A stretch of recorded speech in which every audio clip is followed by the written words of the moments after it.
Hello everyone, welcome back to my new mini vlog. তো তোমরা সবাই কেমন আছো? আশা করছি খুব ভালো আছো, আর আমিও খুব ভালো আছি। তো সকাল সকাল ঘুম থেকে উঠে গিয়েছিলাম, উঠে আমি ফ্রেশ হয়ে বাবুকে খাইয়ে দিয়েছিলাম। তো বাবু কান্না করছিল, তো তারপরে বাবুকে ঘুম পাড়ানোর জন্য আমরা দুজনেই শুয়েছিলাম। তো দেখি আব্বু এসে ডাকছে বাবু বাবু করে। তো বললো আমাকে বাবুকে রেডি করে দাও, আমি বাবুকে নিয়ে যাই। আর বাবু প্রত্যেক দিন একবার করে যাবেই নানিমার বাড়ি। ওর মানে অনেক দিন ছিল তো ওখানে, তো ওরও ভালো লাগে না, আবার ও নানিমারও থাকতে পারে না ওকে রেখে। তো সেই জন্য আব্বু আবার দেখি সকাল সকাল চলে এসেছে, বললো আমাকে রেডি করে দাও। তো আমি বাবুকে রেডি করে দিলাম, দিয়ে এই যে এখন দুজনেই চললো ঘুরতে।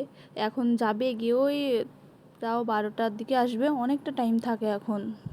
তো এই যে বাবু চলে গেল, আমি এখানে দাঁড়িয়ে দাঁড়িয়ে দেখছিলাম। তো বাবু চলে যাওয়ার পরে আমি আবার চলে আসি ঘরে।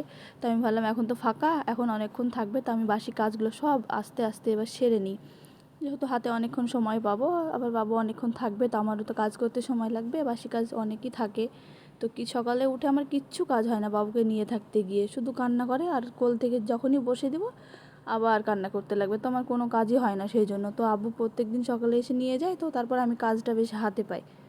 এক একদিন বিকেলেও নিয়ে যায়, তো বিকেলে গেলেও বিকেলে তত কাজ থাকে না, তাও যেটুকুই থাকে সেটুকুই হয়ে যায়। তো আমি ঘরে এসে আমি বিছানাটা ভালোভাবে গুছিয়ে নিলাম, তো বিছানা চেঞ্জ করে দিলাম। তো চেঞ্জটা করে দেওয়ার পরেই এখানে দুটো কাঁথা ছিল বাবু, তো সেটা আমি বাথরুমে রেখে এসে ভাবলাম আগে ঘরটা ভালোভাবে ঝাড় দিয়ে নিই। তো আমি প্রত্যেক দিন ঘর ঝাড় দেওয়ার সঙ্গে সঙ্গে আমি খাটের তলটাও ভালোভাবে ঝাড় দিই না, আমার ভালো লাগে না।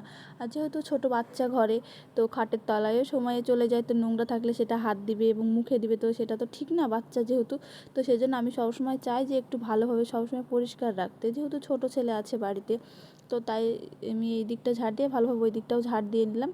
তো ঝাড়টা দিয়ে নেওয়ার পরে আমি চলে আসলাম বাইরের দিকটা ঝাড় দিতে। তো এখন আমি বাইরেটাও ভালোভাবে ঝাড় দিয়ে নিচ্ছি। তো এখানে কাজগুলো আছে, তো কাজগুলো ফেলে দেওয়াই হচ্ছে না, আমি তো যেতে পারবো না কাজগুলো ফেলতে, তো বাবুর আব্বুকে বলছি, তো যাওয়াই হচ্ছে না। তো ভালোভাবে আমি ঝাড়টা দিয়ে এখন গুছনাটা ফেলে দিয়ে চলে আসলাম। তো আমি তারপরে হাতটা ধুয়ে নিলাম, হাতটা ধুয়ে আবার এখানে দেখি একটা জামা ছিল, বাবুর আব্বুর লুঙ্গি ছিল, সকালে মাঠে চলে গিয়েছে, তো ওখানে খুলে রেখে গেছে। তো আমি ভাবলাম আগে গুছিয়ে নিই ভালোভাবে, যতক্ষণ ঘর বাড়ি আমার পরিষ্কার টিপটাপ না থাকবে ততক্ষণ আমার ভালো লাগবে না। তো তারপরে আমি আমার নাইটিও ছিল ওখানে মেলা, তো সেটা এনে আলনাতে রেখে দিলাম। তো তারপরে আমি ঘরটাকেও ভালোভাবে মুছে নিলাম, আগে খাটের তলটা ভালোভাবে মুছে নিলাম, তারপরে আমি এই দিকটা মুছে নিচ্ছি। তো এই দিকটা মোছা হয়ে গেলে আমি তার পাশের দিকটাতে ভালোভাবে এখন আমি ক্লিন করে নেব। তো তারপরে ভালোভাবে এখন পরিষ্কার করে নিচ্ছি। তো পরিষ্কার করে নেওয়ার পরে আমি তারপরে এসেছিলাম পাশ ঘরটায়। তো পাশ ঘরটাও এখন ভালোভাবে আমি এখন ঝাড় দিয়ে নেব। তো প্রথমে জানলাটা আগে ভালোভাবে ঝাড় দিয়ে নিলাম, তো তারপরে আমি ঘরটাও ভালোভাবে ঝাড় দিয়ে নিচ্ছি। তো ঝাড় দিয়ে ফেলার পরে তো দেখো ফাইনালটা আমি কত সুন্দরভাবে গুছিয়ে নিলাম। তো এই ঘরটাও ভালোভাবে গুছিয়ে নেওয়ার পরে আমি চলে এসেছিলাম বাইরে বেসিনের কাছে। তো থালা বাসন ছিল, রাতের খাওয়া দাওয়া করেছিলাম। আর কি রান্না করেছিলাম রাতে, ডিমের তরকারি না যাই হোক কিছু একটা করেছিলাম, আমার মনে পড়ছে না। তো সেটাও ছিল, কড়া টড়া ছিল, তো সেগুলো আমি এখন ভালোভাবে আগে ধুয়ে নিলাম। তো থালা বাসনটা আমি এখন ধুয়ে নেওয়ার পরে চলে এসেছিলাম বাথরুমে, যে বিছানা চাদরটা যে চেঞ্জ করলাম। তো বিছানার চাদর ছিল, বালিশের কভার ছিল, বাবুর দুটো কাঁথা ছিল, তো সেগুলোই আমি এখন একে একে সব ধুয়ে নেব। তো ধুয়ে মেলে দেওয়ার পরে যে বললাম না সকালে আব্বু এসেছিলো বাবুকে নিতে, তো বাবুকে নিয়ে যাওয়ার সময় আমার আব্বু দেখছি বিস্কিট এনেছিল, টোস্ট বিস্কিট। তো এটা আমার খুব খেতে ভালো লাগে, আর এটা এসেছিল ঝুরি। তো এই ঝুরি ভাজাটা খুবই সুন্দর লাগে খেতে, আমার তো খুব ভালো লাগে। তো সেটাই দেখছি আব্বু এনেছিল, তো তখন আমার দেখা হয়েছিল না। তো বাবুকে নিয়ে চলে যাওয়ার পর আমি সঙ্গে সঙ্গে কাজে লেগে পড়েছিলাম, তো তাই দেখা হয়েছিল না। তো তারপরে দেখলাম যে অনেক কিছু এনেছে, তো আমার এগুলো খেতে ভালো লাগে। আর এনেছিল মাছের তরকারি। তো এই মাছটা মা রান্না করেছিল, তো এই মাছটা খেতে ভালোবাসি, তো আমি তো সেই জন্য মা আবার রান্না করে আমার জন্য পাঠিয়ে দিয়েছিল আব্বুকে দিয়ে।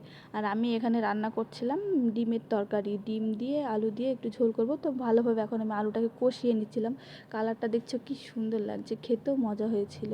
তো এখানে আমি ডিম আলুটা ভালোভাবে কষিয়ে নিচ্ছি, একটু কষিয়ে না নিলে আবার ভালো লাগে না।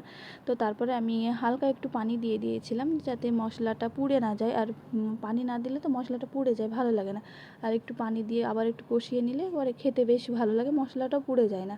তো তারপরে এই যে আমি এখন ভালোভাবে কষিয়ে নিচ্ছি, দেখো কি সুন্দর লাগছে কালারটা, তাই না বলো? খুব সুন্দর লাগছে দেখতে, খেতেও খুব ভালো হয়েছিল। তো ফাইনালি দেখো আমার রান্নাটা হয়েও যায়। তো আমি বাটিতে ঢেলে নিই, এই যে না বাটিতে ঢালা হয়েছিল না, কড়াইতেই ছিল, বাট দেখতে দেখো কি জুসি লাগছে, তাই না? খুব সুন্দর। তো তারপরে বিকেলের দিকে ঝমঝমিয়ে চলে আসলো বৃষ্টি, কী আর করার, ঘরে বসে বসে বৃষ্টি দেখছি। খুব ভালো লাগছিলো আর খুব ঠান্ডা ঠান্ডা ওয়েদার ছিল। তো বসে থাকতে থাকতে সন্ধ্যা লেগে যায়। তো সন্ধ্যার দিকে ভাবছিলাম কি খাবো, তো ভাবলাম কিছু ছাল বাড়া বানিয়ে নিই। তো সেই জন্য আমি এখানে বেসনটা, পেঁয়াজটা, মরিচটা ভালোভাবে মেখে নিয়ে এই যে তেলে দিয়ে দিয়েছি দুটো।